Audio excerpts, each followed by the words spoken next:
So that's where that big eddy comes into play, comes around. That's doing two things. Them fish can get in there. There's a lot of bait fish that are at the mouth of Black River.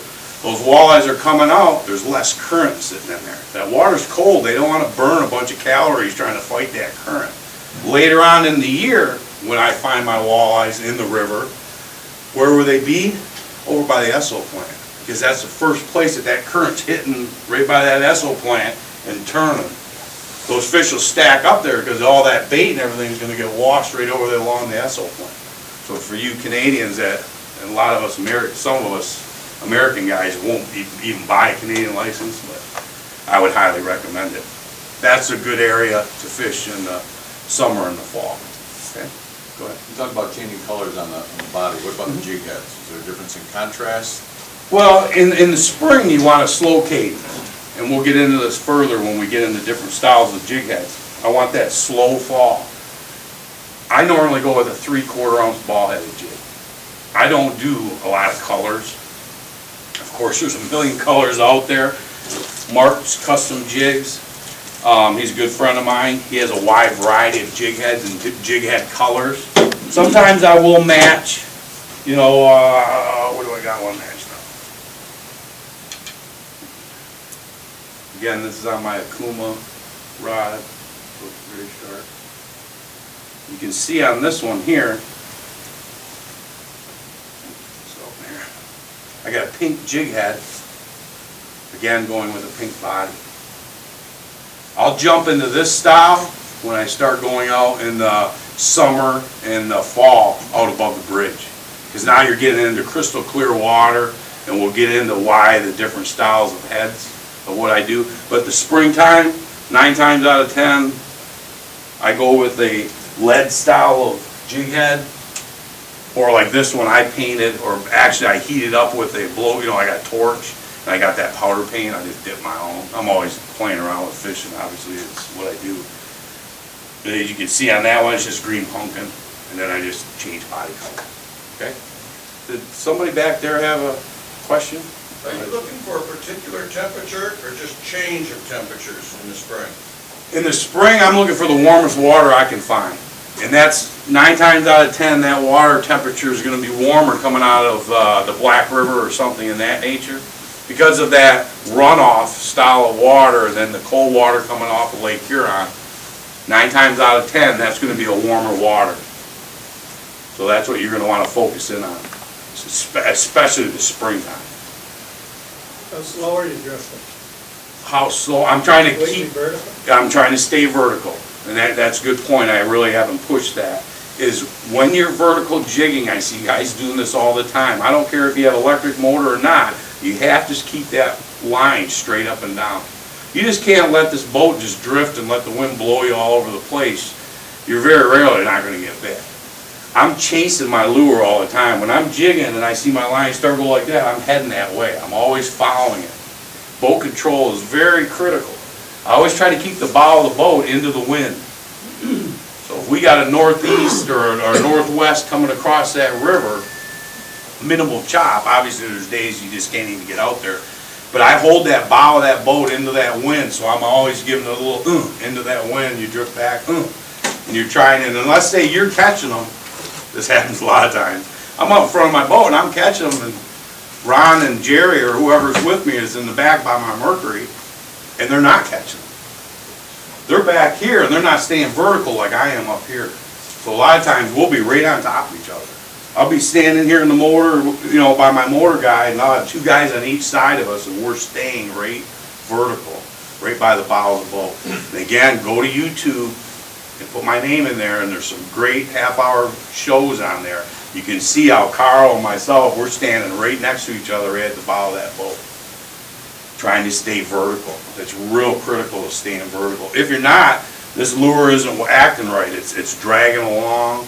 Again, in the springtime, you want that ball head, south of mouth Black River, Pine River, Bell River, on the Canadian side, all those will hold walleyes. It's just trying to stay vertical and figuring out where they are. Are they in 17 feet, or are they out there in 30 feet? Once I figure that out, I can zero them right in. Go ahead.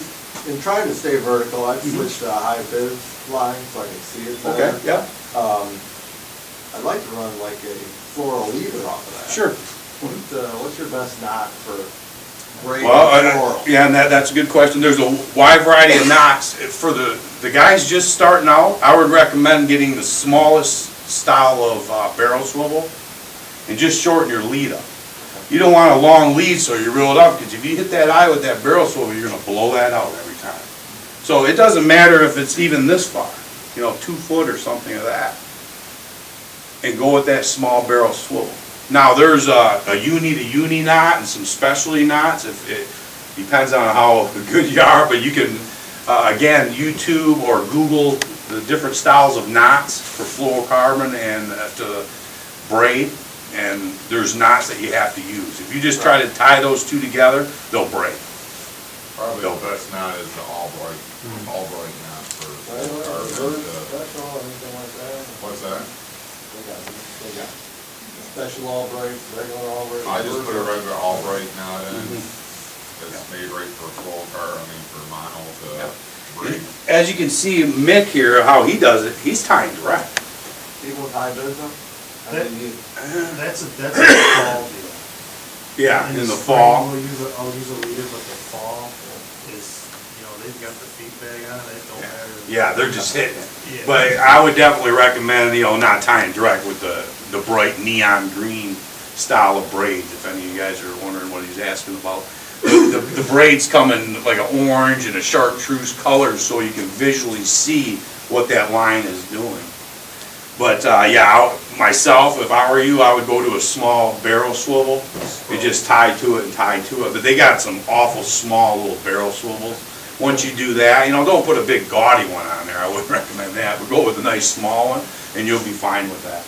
I mean, some of the, once our eyes start, I'm starting to get older too, but your eyes start not being able to see this fluorocarbon line. I mean, this stuff is transparent big time.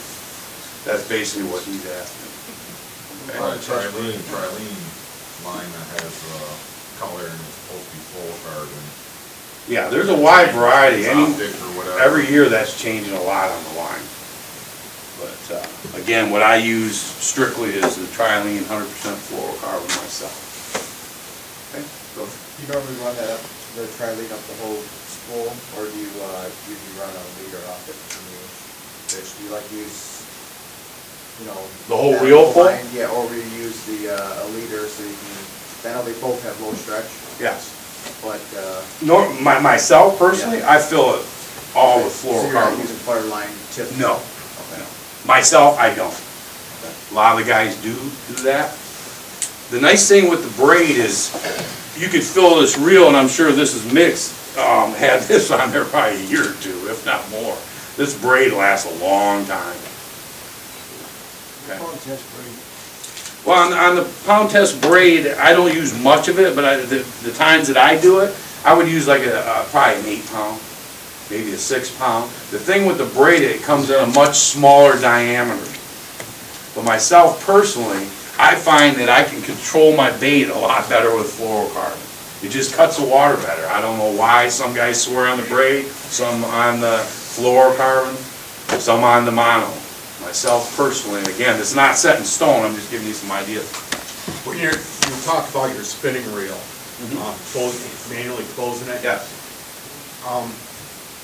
When you're working the river, and the bottom's coming up and down, do you leave your bail open at all, or do you myself follow the contours? Yeah, and what I'm doing, and again, I'm talking before we get into the fall and the spring, or the fall and the summer.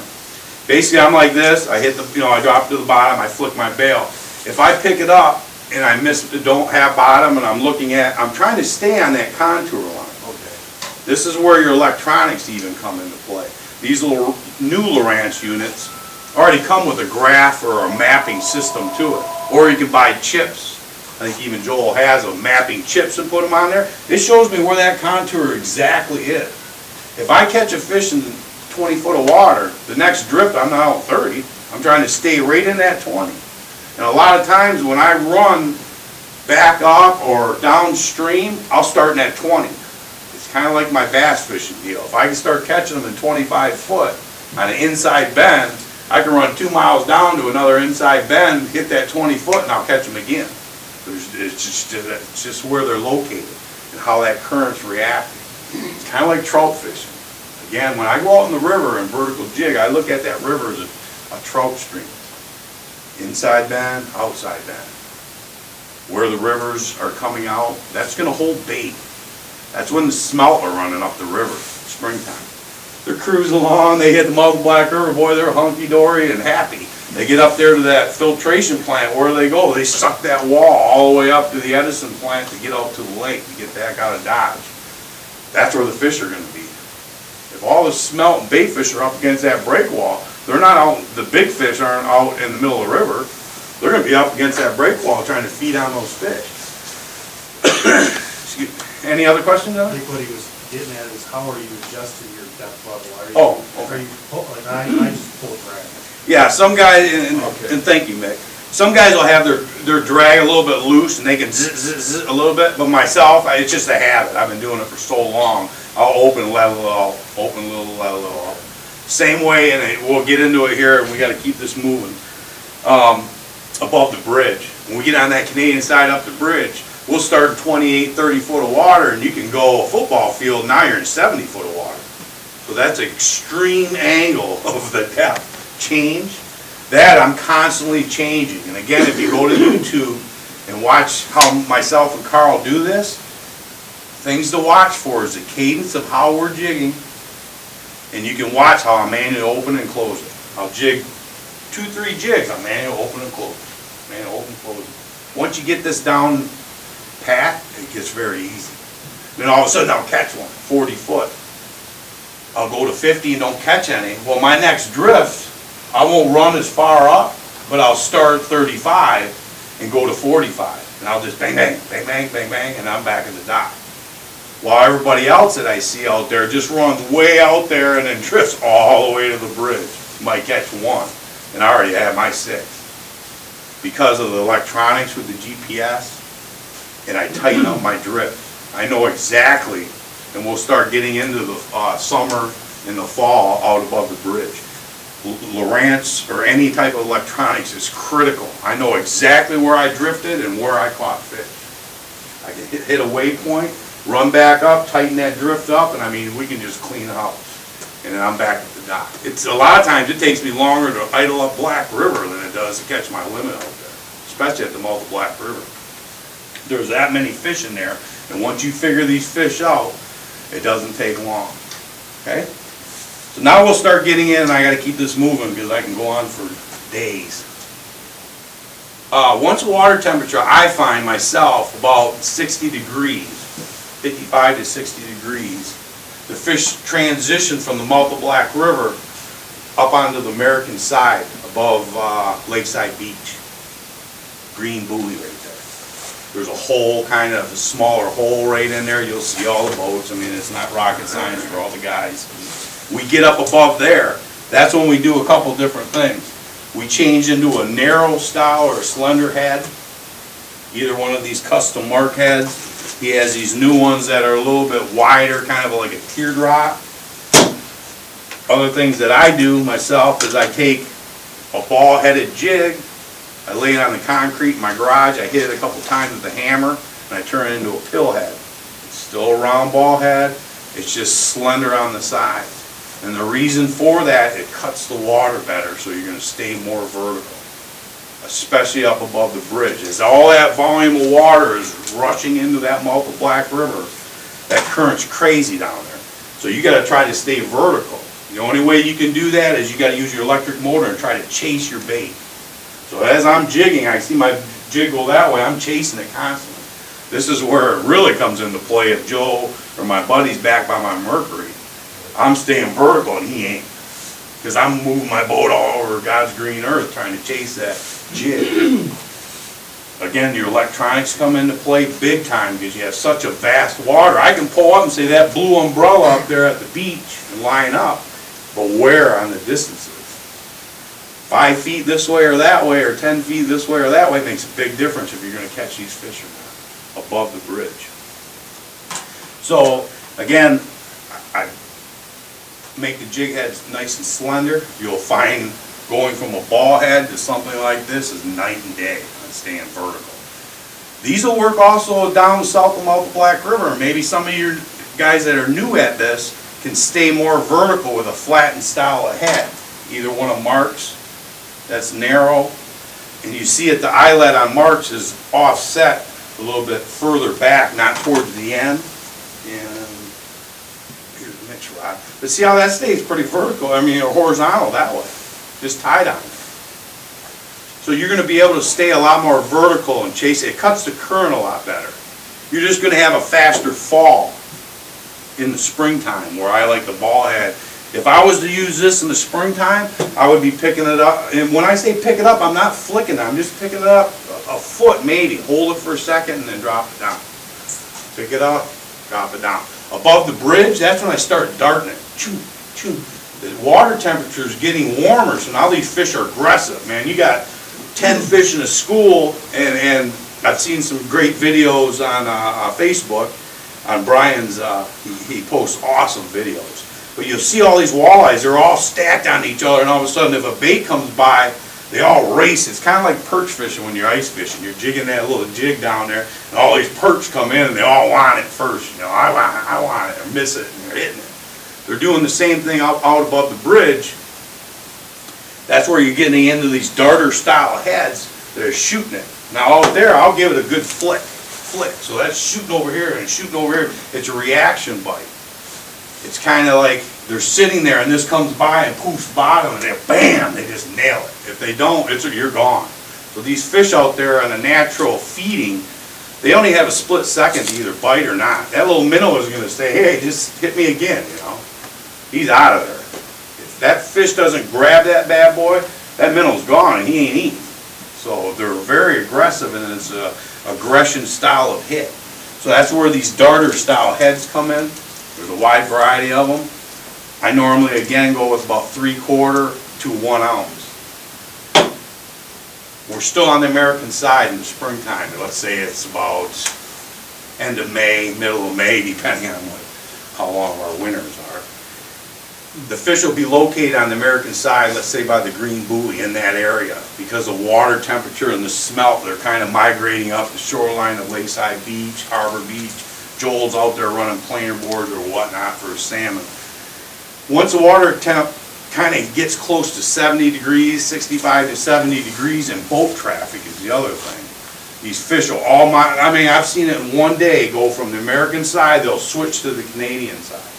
Now on that Canadian side, kind of by that red buoy and more, let's say that would be what, east of that, there's a deep hole in there, very deep hole. That's actually where that freighter ran aground last year, run out of power, and it slammed that Canadian shoreline. They dropped anchors, thank God, or they would have been sucked down the river and caused all kinds of havoc. There's a huge deep hole there that gets, I've seen it like 75 foot. To 30 foot, within a football field. I mean, this bad boy is a deep hole. So what these walleyes tend to do, I've learned over the years, is they migrate over into that side. And the reason is they want that cooler water. Now you're kind of the opposite of the springtime. They don't want that warm water that's on the beach, that's in the 70s. They want to find that cooler water. How I find them, or start catching them there, again, utilizing my electronics, will show you that deep hole over there. I'll start up here in 28 or whatever depth, 28 to 30, and start drifting. And as you're drifting, it's radically dropping down, like dang near, I would say, a 30-degree angle. And as we're in the YouTube, again, if you look at that video, that's where a lot of this was recorded or filmed. We're over there on that Canadian side. You're constantly adjusting your depth. When I figure out where the thermocline is and where that correct temperature that these walleyes like to lay in, if it's 40 or if it's 50 foot or whatever that is, that's where a majority of those walleyes will be. So what I do is I run up, drift through, run up, drift through. I'm not running way up there to, 3 football fields. It's a waste of time. Unless you're just out there to have a few pops and have a good time. Myself, I'm shooting up there, getting above my waypoints when I caught one. Make that short drift, boom, boom, boom, run back up, boom, boom, boom, and then I'm out of there. I get my limit and I'm gone. Those fish will stack up like you wouldn't believe up there. And they're, again, that's when I'll go to the finesse style of baits, not the paddle tail. because I wanted a faster moving style of bait. I really like doing that with the treble hook. And later, after we're done here, you can come up here and see how I actually hook that on there. That does a couple things. When they go and they swat at it, I call them swatting at it because they're just aggressively attacking it. You got a hook, here's your main hook, and now I'm putting two on the outside, so when they come in from the side and hit that, I'll catch them just about every time. And it's a nice big heavy hook, like a 2 or 3/0 hook, to where there's nothing wrong with this style of stinger hook. It's just a much smaller little hook. So a lot of times I'll just get them under the beak of the chin or something like that. Sometimes you do foul hook them because they're aggressively hitting it. You're not necessarily snagging. To me, snagging is seeing a fish, throwing it in there and nailing them. If you're out there jigging, and let's say northern pike have a tendency to do this, you got a bomber or a repellent or something, they come in from the side, T-bone that lure. A lot of times it doesn't have his mouth, it's on the side of his face, but he's still trying to eat your lure. I don't think the DNR per se say that you're snagging. But that's where you'll catch a lot more fish doing this way. Colors, again, when I'm above that bridge, and you can see later on, you can come up here and walk and look, a lot of natural colors. I don't go funky with all these bright, crazy colors. You can see translucent style of baits, things of that nature, because that's what they're feeding on out there. And that water is crystal clear. That's where, and I'll talk again about boats. Try to go out and around. There's no sense of ripping over top of their heads in crystal clear water. They're going to see that boat and they're going to spook out of there. Now, as I find in the fall, especially during the day, depending on if it's early morning or later in the evening when there's a lot of boat traffic, those fish will change. Maybe first thing in the morning they'll be up there very shallow in that 30-foot, but as the day progresses, the sun gets higher, Joe and his buddies on jet skis or whatnot, they'll pull. All they have to do is quit flapping their fins and they just get a little bit deeper. Once you can figure out where they're located and use your electronics to hit waypoints, you'll be surprised in how quick you can catch these fish. Okay? Any questions? Do you fish at night? No. Yeah, I got one. I like to know, I notice all of your rubber minnows are around the same length. You, in the spring, do you always use the shorter ones versus the 5 or 6 inch? Yeah, that's a great question. I haven't had that one asked in a long time. That's a good eye. You notice that these are a lot shorter. And the reason I like that is because you got this 5, 6 inch long bait, he comes and hits the end of it, you're not going to hook him. You know, if you look at, again, how Mick has his, this bait, I think they're 4 inch. You put this treble hook on there like that, it's a nice compact bait. So when they go and hit this, if they slam it, they get the big hook. If they go and hit this end of it in the spring, 9 times out of 10, they'll just get this end hook. That's what'll get them, is that small little thing. So I'm not using this huge bait. Because overall, if you look at that bait, even though the rubber portion is, let's say, 4 inches, but you throw that jig head on there, that's a pretty big package. You know, I'm not getting crazy like a smelt that's 12 inches long. But that's a great question on that. Does that He's answer got one it? back Yep. here too. Go ahead. I was gonna say, okay, I know fish bites normally best in the morning. Can you do this technique all day long and catch them? I catch them all day long. Okay. It's not an issue with me. There's a lot of times I'll wait till the afternoon just because it's a little bit warmer or something like that. Okay. Again, it depends on the time of year. But if it's, let's say, the springtime, they might be just a little bit deeper. It's not going to make a big difference in the springtime because you got that marbleized water coming out of Black River, Pine River, Bell River, all these different rivers. They're going to be up in there resting up after the spawn or getting ready to run up to spawn, and it's all in presentation. If that's an easy meal and you drop it off their nose, they're going to hit it. So I don't find that it's a day or time of day deal. When we talk, it's a good question though, time of day, above the bridge on the Canadian side. They might be in the morning up there in that 30, but I can shoot out at noon and they might be in 40 or 50. It's all that light penetration and boat traffic and not necessarily in the fall water temperature because it's all pretty warm, and then your cadence of how to jig. In the summer and in the fall, I'm giving it a lot better jig, flicking it, letting that dart over. I'm not just picking it up and falling. Springtime, you've got to do that. If you don't do that, you're not going to catch it. You just want to barely pick it up off bottom, and even these younger kids, you know, I've taken out. Just barely pick it up, hold it there for a second, and poof, bottom. Barely pick it. Don't sit there and go like this. You're never going to catch anything. Now, again, in the summer and fall, you can dart that thing around, because that's what they want. To react, their metabolism is, they want to chop. Just think of a crawler harness booking along. You know, a night crawler on there. They got to tear after that thing and try to catch it. You know, it's scooting along, and then they run, bam! That's why you're catching them in the summer that way. You're not going to catch very many in the spring that way, because they don't have enough metabolism to go tearing off after that thing. They want it nice and slow. Same thing in Detroit River. They're doing these same techniques. They're just not using as big as jig heads, and they're not dealing with as much current. If anything, there's just more people. Go ahead. Well, I mean, everybody's probably done it. You know, it gets to a point where it gets 55, 60 degrees, and everybody starts bottom bouncing with crawler harnesses. You don't see too many guys jigging as that water gets warmer like that. Anymore, I'll say no way. I'll say now, everybody's jigging more than they are doing crawling out there. Last year was a little different. A lot of guys were catching them out there doing that. It's just that I still find that I can catch a lot more this way than just going out above the bridge, shutting my motor down and doing a long drift with it. Anytime, you know, ever since we've had these gobies come in, like we do, it's hard to use bait out there, especially night crawlers.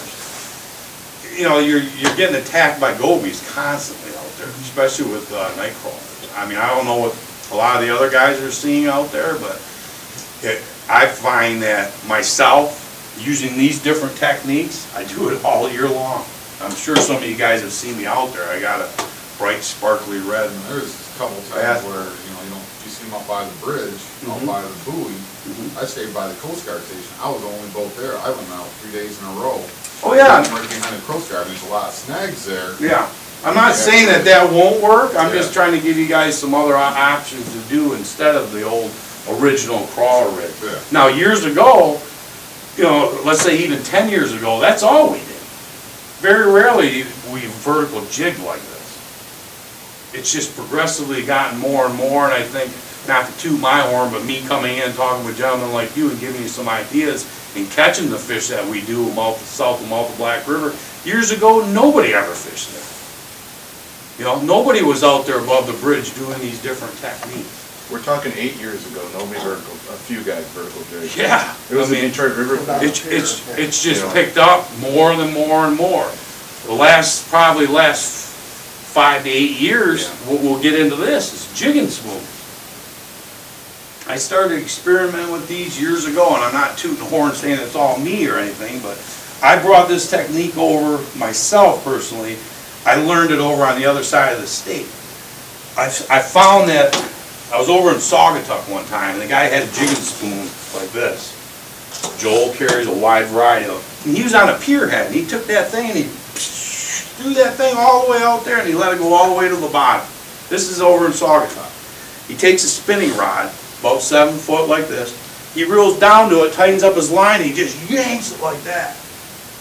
And then he reels back down, and he yanks it like that. And I'm standing there going, what are you doing? He's like, watch. He yanks it like that. And he's like, as soon as he goes to yank it, he's just got Godzilla. It's like, and I'm like, what the heck?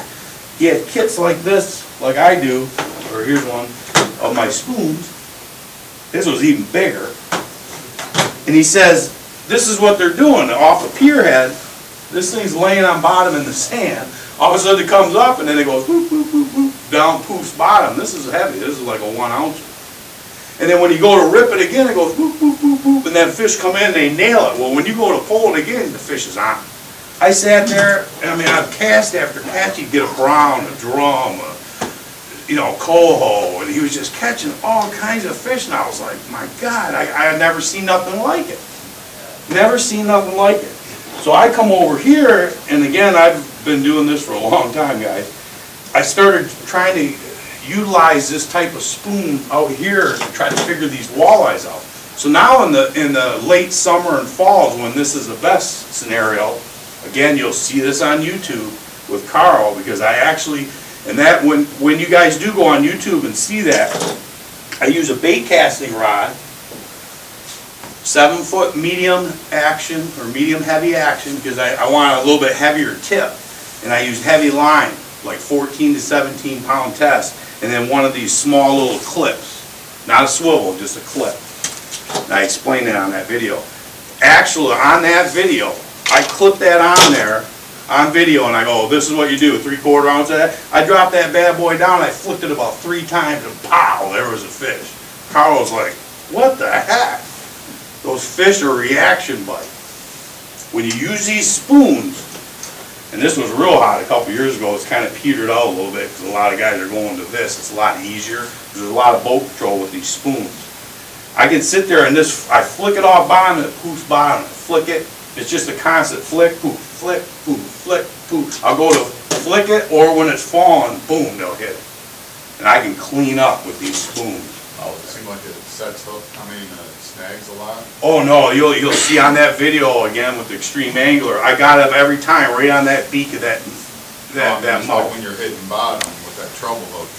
No, I find that as it's fluttering down, they attack it. I'll get them 9 times out of 10 right on the tip of their beak. You know, right into the bone part of it, and it'll get them every time. And the colors that I use, normally I use the chrome, but I also have these smaller brass ones. And then Bass Pro Shops have these new tungsten ones. Same weight as that, but they're a lot smaller. Okay, weight watch because it's tungsten. I usually go in between gold and silver. I would say the majority of them go with the silver. 3/4 to 1 ounce. These are work extremely well above the bridge.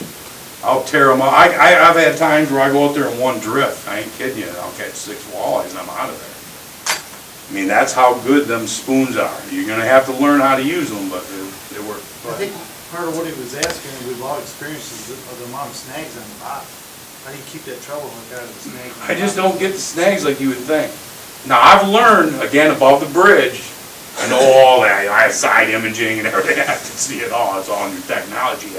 But normally, you drift from, let's say, them white and red rocks from that marina all the way down to that flagpole is a good place to vertical jig. From that flagpole to the bridge, that's full of snags. When I run my cameras down there, and I'm sure Brian sees a lot of that, years ago when they used to do the lumber mills and everything, they floated all that lumber, all them logs and everything are pushed up in certain areas. Right in front of the Coast Guard station, the other one gentleman was telling me, you're down there diving, I'm sure, it's just logs on logs on logs down there. They're piled up. I'm sure there's money to be had if you could raise them if you watch some of them shows. Because it's the old forest that they cut down and all that, and over the years all that's built up. That's why there's snags there. Mouth Black River will be the same way, but that changes every year because of all that debris that's coming out of Mouth of Black River will sink and whatnot like that. That snag isn't going to go away. If there's a snag there, I don't care how you fish it. Yeah. So again, on my electronics, on the Lowrance units and even Garmin, there's a wide variety of units out there. You can put little deals on there. Like I know that there's snag, I'll put a little skull and crossbones. Because then I know by looking at that, that's where that snag is. So if I'm going along and fishing, I see that snag coming, I'll just reel up, get past that snag, drop back down. Because I'm sure Brian can contest too. Any type of thing that's on that bottom, blocking that current, them fish are behind it or in front of it. They're laying right in there. I mean, it's just crazy. So as soon as I get over top of that snag, I'll drop my tube jig down or whatever type of species I'm fishing. Pow, I'll get one. But that's where the electronics come into play. If you know every time that your bass going by done paper there and hitting that snag, again, if you have a GPS where you can put a waypoint, a little skull and crossbones, you know now every time when you get there, you're going to hit that. But when you're using these spoons in the fall and in the summer, are you still totally concentrated on being vertical, or is it less critical? no, you definitely need to be vertical. Because these spoons really catch the current. You know, this is a little bit smaller one. I would say this is a 3/4 ounce. The other one's, and there's a wide variety of manufacturers, CC spoon, you know, different sizes. I'm constantly chasing. When I'm into a spoon deal, everybody else in the boat needs to be doing spoon. I can't sit there and do the spoon, or I can, because I'll catch all the fish, and everybody else is using these. I'm chasing it too much. When you're using the spoon, you constantly have to be chasing that spoon, because you're flicking and that current's grabbing and it's going downstream. But I tell you what, if you haven't tried these spoons, you need to. Just plain, no trouble, you know, feathered or no bait on it or nothing. Just that with a small clip. Again, a lot of this will be explained a little bit more if you go to YouTube and put my name in there, or Extreme Angler. There's some really good video on there, and that's actual real time. I ain't kidding you. I told Carl, I says, let's do one with a spoon. I reached down and grabbed it, hooked it on there, dropped it down and flicked it, and he was, pow! He was like, what the heck? I mean, I got these fish dialed in that well. Okay. Any other questions? Go ahead. Do you move depending on the wind direction? Not necessarily the wind direction, but I do keep my bow into the wind. You got to keep that bow in the wind. I mean, especially, it's not as bad myself with a bass boat, because I'm low to the water, it's fiberglass, it's a heavy type boat. But the aluminums, the bow really wants to blow around. You know, it's like a sail out there. If anything that I would recommend with you guys to upgrade on your boat would be definitely electronics, and put the most powerful electric motor you can on your boat. You got to have that control. I don't care if you have a 25 horsepower Merc or whatever and putts up to the bridge. It's once you get to that bridge and be fishing is more critical than not having it. So I mean, I could catch them. I'm so confident I could just use a tiller style, you know, on a motor running, and still get them, because you're just going to chase that spoon. You just want to chase that spoon or jig, and that's what it is. You got a question? No? Okay. What else? We covered colors. We colored the different techniques for the summer and fall. I find obviously the summer and fall that you got a lot of boat traffic out there. You have big ships out there. You got to be real careful. There's last couple of years, there's been some guys that got some serious trouble out above that bridge.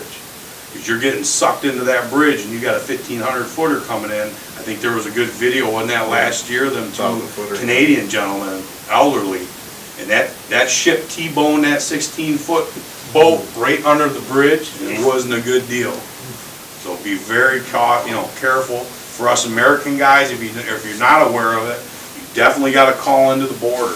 Don't think you're going to go bebopping over there and not have a Canadian license and not call into the border. They will get you, and you will not like it. I get it. Myself personally, my boat gets checked every year by the Coast Guard, and they give me a decal, so they leave me alone. They figure if I can afford the boat, I guess I got a license. But the border's real strict ever since 9/11. You got to watch that. That's the GPS unit again. The GPS unit, there you go. The DNR could pull up, or the MNR could pull up and say, you're in Canadian water. You can say, no I ain't, because that GPS is going to show you constantly every time that you drift it. It leaves a line or a trail or a track, and you can dispute it right there with them. Now, it'll show a red line what the center of the river is. Normally it's in between the red and green buoys above the bridge to give you an idea of where that center line is. But they're out there and they're watching. And don't think that they're out there in a boat either. You look along, not to discourage you, but all along the river there's cameras everywhere anymore. I mean, you sit there and you got to go to the bathroom or anything, they're watching you. Don't think there's not a guy sitting back there watching you. So, other than that, any other questions? I'm trying to cover everything. For jigging multiple guys, I was reading online or whatever it was, but have you ever, like, if you're running the boat up front, run a 3/4 and put the guys in the back on a 1 ounce, anything like that, you think it helps? Oh yeah, that would definitely help. It definitely help. I mean, especially for the guys just starting out or the younger kids, you always want to go with a heavier weight. Don't think that just, you're using 3/8 and he isn't going to catch them because he's using 3/4. I'm not scared of putting big, if anything, I want heavier weights than not have enough weight, because I can control it better, especially in these walleyes vertical jigging. You gotta have and keep that bait vertical. So it's, and that, and then the cadence. I see guys south of Multi-Black River in the spring and they're jigging like it's July. You're not gonna catch them. You gotta barely pick it up and drop it down. And I play around with this even in the summer and fall above the bridge. It doesn't mean that they're necessarily gonna attack. If I can barely pick it up and get them to hit that way, that's what I'm doing. I'm not flicking it. Because if I'm seeing them on that fish finder and they're not biting, you gotta figure them out. Anything else I can help you guys with? Just one thing to clarify, the trolling motor, when you say you're trying to chase your lure, you're giving it a little more power than the drift of your boat is? Yeah, that's a good question. Myself, I run motor guide, and I got a foot control style motor guide in the front of my boat. And myself, I use 83-pound thrust because my boat's 24 volt. I'm just constantly, I keep it on 100%, I just give it short little bursts to chase after it. Just go a little faster than you're drifting. Yeah, I'm watching my line and trying to stay vertical. If I start going off because I went back there and netted my buddy's fish, or a lot of times we don't use the net, we just flip them in. I'm constantly just focusing on my bait that's in the front. Normally I'm running the boat, and I'm just chasing my bait. It's not that bad out down there south of Multi-Black River. It's a whole different animal above the bridge. Just because of wind and boat traffic, and you got guys blowing by and huge waves. You know, they have a real nice selection. Joe keeps a good selection here, both rods and reels.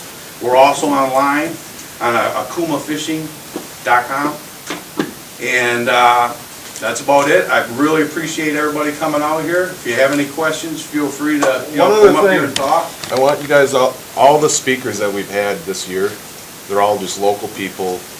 Nobody's paid. These are all free. And these guys take time out. Even before Todd was sponsored with other people, he still took his time to come in here and talk to you guys for free. I give him a fishing license every year for free, so that's all he gets out of it, so I appreciate that.